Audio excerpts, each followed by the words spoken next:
Hey guys, welcome back to TechMan. Today, let me show you how to create return shipment and Shiprocket.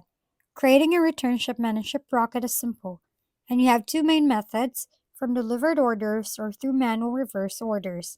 Let's start with delivered orders. Head to the Orders tab on the left menu, click on All Orders, then filter by Delivered. On the right side, you see the Create Return option. Click it, and a page will open with your order details. By default, the buyer's address becomes a pickup address, and your save address becomes the destination, though you can change this if needed. Now for manual reverse orders, go to the Returns tab in the left panel, select Add Return Order.